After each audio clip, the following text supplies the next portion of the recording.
सभी को जय मसीह की। प्रभु यीशु मसीह के नाम में आप सभी का अभिवादन करता हूं।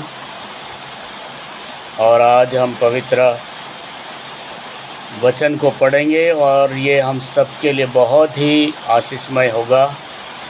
भजन संहिता 1 अध्याय मैं आप सभी के लिए पढ़ रहा हूं। क्या ही धन्य है वह पुरुष जो दुष्टों की युक्ति पर नहीं चलता और ना पापियों के मार्ग में खड़ा होता है और ना ठट्ठा करने वालों की मंडली में बैठता है, परंतु वह तो यहोवा की व्यवस्था से प्रसन्न रहता है और उसकी व्यवस्था पर रात दिन ध्यान करता रहता है। वह उस वृक्ष के समान है जो बहती नालियों के किनारे लगाया गया है और अपने ऋतु में फलता है और जिसके पत्ते कभी मुरझाते नहीं। इसलिए जो कुछ वह पुरुष करे वह सफल होता है।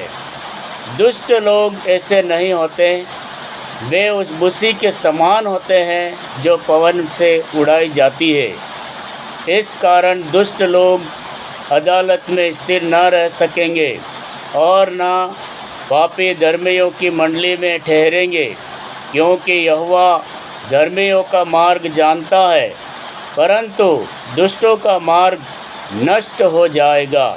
यह प्रभु यीशु मसीह का पवित्र वचन है। प्रियो, यहाँ पर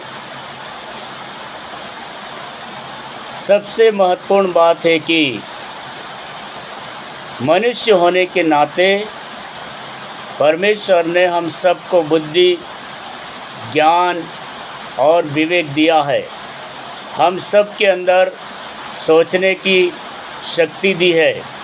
हम सब के अंदर परमेश्वर ने बुद्धि और ज्ञान को रखा है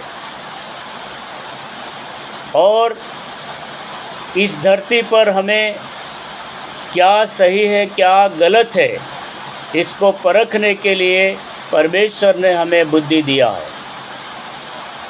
सो प्रियो, परमेश्वर का वचन कहता है, क्या ही धन्य है वह पुरुष जो दुष्टों की युक्ति पर नहीं चलता। दुष्टों की युक्ति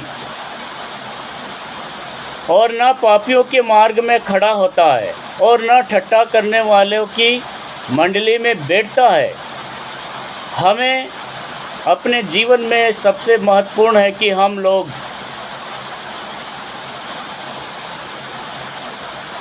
प्रभु उन लोगों को धन्य कहता है जो दुष्ट की युक्ति पर नहीं चलता, यानी कि दूसरों के सिखाए हुए गलत कामों में इन्वॉल्व नहीं होता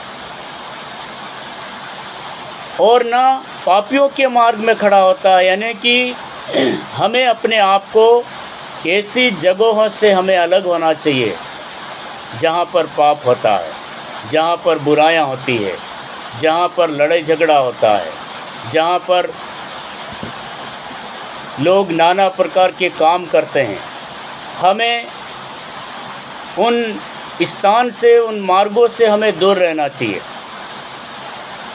तीसरी बात है कि और न ठट्ठा करने वालों की मंडली में बैठता है, यानी कि ठट्ठा करने वाली मंडली जो बिना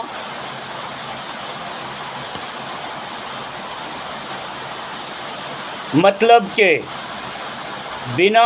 की जो भीड़ होती है, जहाँ पर रात और दिन ठट्ठा, हंसी मजाक और दुनिया भर की बातें होती है, जहाँ पर हमारा समय चुराया जाता है, जहाँ पर हमारी धन की बर्बादी होती है, जहाँ पर हमारे स्वास्थ्य की बर्बादी होती है और जहाँ पर हम फिजूल अपने खर्चों को करते हैं। ऐसी ठट्ठा करने वाली मंडली से, ऐसी भीड़ से, ऐसे लोगों से हमें दूर रहना चाहिए, उनके संपर्क में ना रहे। प्रियो, हमें इस दुनिया में परमेश्वर ने अगर हमें बुद्धि दिया है तो हमें अच्छे लोगों के मध्य में बैठे। परमेश्वर का वचन कहता, क्या ही धन्य है वह पुरुष जो दुष्टों की युक्ति पर नहीं चलता। यदि हम यहाँ पर देखें तो धर्मी व्यक्ति है, तो हमें धर्मी व्यक्ति के सजेशन पर धार्मिकता के काम करने वाले लोगों के साथ मिल करके हमें उनकी संगति करना चाहिए, ना कि पापियों के मार्ग में।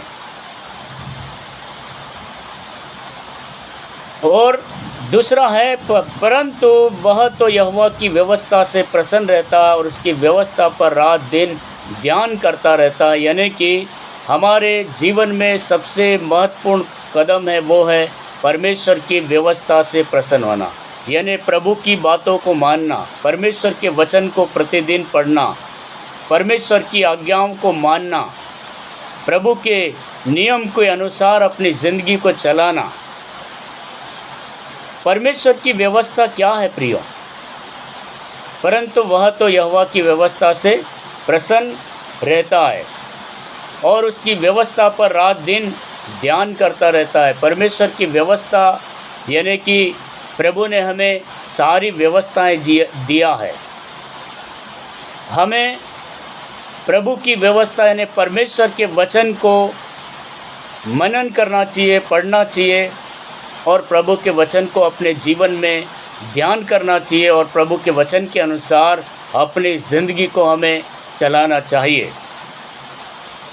यदि हम ऐसा करते हैं तो उस व्यक्ति की तुलना परमेश्वर एक वृक्ष से करता है और वो तीसरे वचन में कहता है, वह उस वृक्ष के समान है जो बहती नालियों के किनारे लगाया गया है। यानी कि यदि हम बाइबल पढ़ते हैं, परमेश्वर का पवित्र कलाम को पढ़ते हैं, यदि हम परमेश्वर की बातों को सुनते हैं, यदि हम उसकी व्यवस्था पर रात दिन ध्यान करते हैं और जैसा यहोशू 1:5 में लिखा है कि व्यवस्था की पुस्तक तेरे चित्त से कभी न उतरने पाए, इसी में दिन रात ध्यान दिए रहना और ऐसा जो कुछ उसमें लिखा है उसके अनुसार करने की चौकसी करे तो तेरे सब काम सफल होगा।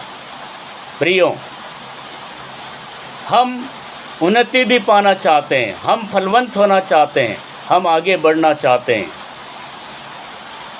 हम अपने जीवन में हरा भरा जीवन को महसूस करना चाहते हैं। लेकिन कब होगा? जब हम परमेश्वर के वचन अर्थात प्रभु के वचन में बने रहेंगे। प्रभु का वचन में, जैसा कि प्रभु का वचन कहता कि यदि तुम मुझ में बने रहो और मेरा वचन तुम में बना रहे और जो चाहो मांगो वह सब तुम्हारे लिए हो जाएगा। हमें प्रभु के वचन में बने रहना चाहिए। वह उस वृक्ष के समान है जो बहती नालियों के किनारे लगाया गया। बहती नाली के किनारे लगाया गया पेड़, वो चाहे गर्मी हो, सर्दी हो, चाहे कोई भी मौसम हो, वो कभी भी कुम्हलाता नहीं है, परंतु वह अपनी ऋतु में फलता है, यानी अपने समय में वो फलवंत होता है और उसके पत्ते कभी भी मुरझाते नहीं हैं। इसलिए जो कुछ वह पुरुष करे वह सफल होता है। यानी कि यदि हम प्रभु के वचन पर विश्वास करते हैं, प्रभु के वचन के अनुसार ज़िंदगी जीते हैं, प्रभु की उपस्थिति में हम निरंतर बढ़ते हैं, तो हमारे एक एक काम सफल होंगे। और परंतु दुष्ट लोगों के बारे में प्रभु का वचन में लिखा है, दुष्ट लोग ऐसे नहीं होते, वे उस भूसी के समान होते जो पवन से उड़ाई जाती है। इस कारण दुष्ट लोग अदालत में स्थिर न रह सकेंगे और न पापी धर्मियों की मंडली में ठहरेंगे। प्रियो, 5 वचन। दुष्ट लोग कौन हैं? दुष्ट लोग वो हैं जो चोरी करते हैं, जो बेईमानी करते हैं, जो लालसा करते हैं, जो व्यभिचार करते हैं, जो शराब पीते हैं, जो नशाखोरी करते हैं और जो दूसरों को गिराने की कोशिशें करते हैं। ये दुष्ट लोग हैं, ये दुष्ट प्रवृत्ति के लोग होते हैं। और ऐसे लोग, उनके लिए केवल एक ऐसा चिन्ह दिया गया है कि वो भूसी अर्थात भूसे को आग में झोंक देते हैं। वैसे ही एक दिन उनका जीवन नरक की ओर झोंका जाता है प्रियो, उस आग, अनंत आग की ओर झोंका जाता है प्रियो। लेकिन धर्मी लोग, वचन में लिखा है कि दुष्ट लोग अदालत में स्थिर ना रह सकेंगे, क्योंकि जब न्याय का समय आएगा, अदालत में जब हम देखते हैं तो कौन कांपता है, कौन थरथराता है? केवल दुष्ट लोग, जिन्होंने गलती करी है, जो न्याय में अपना मुकदमा लड़ नहीं सकते हैं प्रियो, वो लोग दुष्ट लोग हैं। वो अदालत में स्थिर नहीं रह सक पाते, वो अपना मुंह खोलने लायक भी नहीं है। और परमेश्वर का वचन कहता है, और ना धर्मी और ना पापी धर्मियों की मंडली में ठहरेंगे, क्योंकि यहोवा धर्मियों का मार्ग जानता है, परंतु दुष्टों का मार्ग नष्ट हो जाएगा। यहोवा परमेश्वर जिसने स्वर्ग और पृथ्वी और मनुष्य को बनाया है, वो धर्मी व्यक्ति के मार्गों को जानता है। यानी धर्मी कैसा जीवन जी रहा है, परमेश्वर वो जानता है, और परमेश्वर उसकी एक एक बातों को जानता है, उसके कामों को जानता है। और परमेश्वर धर्मी व्यक्ति को स्थिर करता है प्रियो। धर्मी व्यक्ति को परमेश्वर फलवंत करता है। धर्मी व्यक्ति को प्रभु आशीष देता है। धर्मी व्यक्ति के घर में एक खुशहाल जिंदगी होती है प्रियो। मेरे प्रियो, हम लोग परमेश्वर के वचन का पालन करें। हमें परमेश्वर ने बहुत अच्छा जीवन दिया है। हम इस धरती पर रहते हुए परमेश्वर की महिमा के लिए जीवन जिए। हमें दुष्टों की युक्ति से बचना चाहिए। हमें पापियों के मार्ग में खड़ा नहीं होना चाहिए। हमें ठट्ठा करने वाली मंडली में नहीं बैठना चाहिए। हमें परमेश्वर की बातों, व्यवस्थाओं पर ध्यान देना चाहिए। हमें प्रभु का वचन को अपने जीवन में हर दिन अंगीकार करते हुए एक पवित्र जीवन जीना चाहिए। परमेश्वर, यदि हम ऐसा करते हैं, हम प्रतिदिन का जीवन परमेश्वर के डर और भय में जीवन व्यतीत करते हैं, पवित्र जीवन जीते हैं, तो परमेश्वर हमें आशीषित करते हैं। वो हमें फलवंत करते हैं और वो हमें आशीषित करते हैं। हमारे एक एक कामों को प्रभु सफल करते हैं। परमेश्वर इन्हीं वचनों के द्वारा हम सबको आशीर्वादित करे। God bless you. प्रभु आप सबको आशीष दे। आमीन, आमीन, आमीन। आइए हम दुआ करें। प्रेमी दयालु सामर्थी पिता, एक बार फिर से पिता हम धन्यवाद करते हैं आज के दिन के लिए। परमेश्वर पिता, आज के सुंदर वचन के लिए प्रभु हम धन्यवाद करते पिता। आपका वचन कहता है, क्या ही धन्य है वह पुरुष जो दुष्टों की युक्ति पर नहीं चलता और ना पापियों के मार्ग में खड़ा होता है और ना ठट्ठा करने वाली मंडली में बैठता है। प्यारे प्रभु जी, होने दे आज दिन भर परमेश्वर पिता, पवित्र आत्मा हमें बुद्धि, ज्ञान, समझ दे प्रभु, और हमें दुष्टों की युक्ति से और प्रभु पापियों के मार्ग से और ठट्ठा करने वाली मंडली से प्रभु जी हमें बचा, और पवित्र आत्मा हमें अगुवाई करके हम तेरे वचनों में दिन प्रतिदिन बढ़ते चले जाएं, और परमेश्वर पिता आपकी महिमा हमारे जीवन के द्वारा हो जाए। यीशु मसीह के नाम से प्रार्थना मांगते हैं, सुन और ग्रहण करे स्वर्गीय पिता। आमीन, आमीन, आमीन।